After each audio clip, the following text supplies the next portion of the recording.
right, Toei. You're not doing a pathetic job with this one. So, let's just go ahead, get straight into the review. The opening, song-wise, is still amazing. I mean, in my opinion, I think it's probably the best opening song-wise this summer. It's my or not summer, this fall. It's personally my favorite of the fall. I don't think it's the best, but that's subjective. I do like the border agents, and I think that's mainly because they seem like a mixture of Recon Corps and the police if they had Kinke. So it's just kind of like the police from Tokyo Ghoul and the Recon Corps from Attack on Titan. And I do like that about the Recon, or not the Recon Corps, the border. I like that about the border agents. They seem more like a mixture rather than just like straight copy cutouts. And the other thing that I do like so far about this anime is that there are a lot of people that really don't know what they're even fighting against. The thing is that in World Trigger, there are a lot of, or the neighbors are actually humans, like Yuma is. The difference is that there are like Tryon soldiers and neighbors. And Tryon soldiers are actually the things that they're fighting. And I do like the fact that your protagonist doesn't just know straight up what they're fighting against, which means that there's going to be quite a bit of shocks and twists for Shounen, and I do like that. Let's see, I don't think that, oh wow, I actually had a lot that I typed down. Yuma being oblivious is still the funniest thing about this show, and I still think that the characters are the highlight of this show, and we don't even know the other two yet. We haven't met the other two characters that are supposed to be a part of our main four.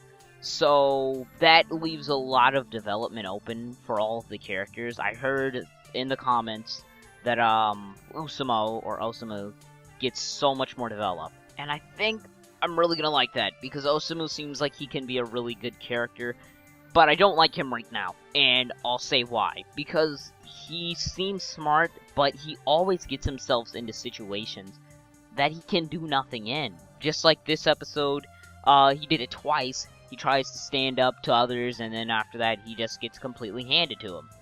Here's the difference. He's kind of reminds me of the main character from The Breaker, that manga. Only the difference with that is that guy tried to improve himself, whereas Osamu right now doesn't really do anything to take care of himself. He just kind of wants to stand up for others, but in the process knows he can't do anything. And I don't really like that, because he's smart, he's just wasting potential. The only other thing that I have a problem with Osamu about is just his inner monologue, but that's not even a complaint about him. It's mainly just, I feel as if the inner monologue could be handled presentation-wise in a completely different manner. But that's just me.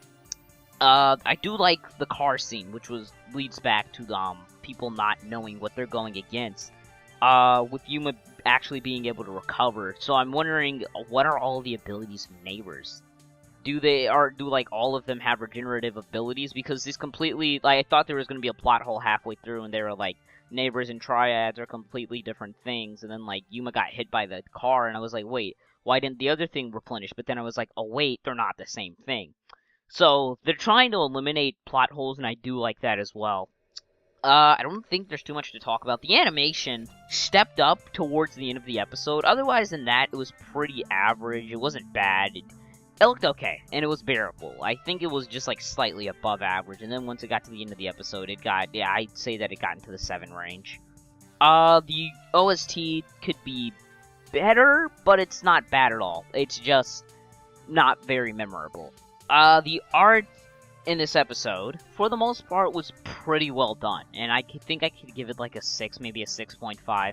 I'm gonna try to do a score for this. And the only thing I have left to talk about is just, the simple thing that they just need to go over the gate. They need to talk about what's in the gate, what happens over the gate, and what the heck the gate is, and why it even exists. That's just explanation of the gate. I feel as if that'll just get its own episode. But anyways, thank you guys for watching. If you guys did enjoy, please leave a like, comment, and as always, I will see you guys in the next video. P.S. This is just a disclaimer, if you got to this far. I'm not going to be doing SAO's review, mainly because it's just a recap episode, so I feel no need in doing that. So I'll see you guys later. Deuces.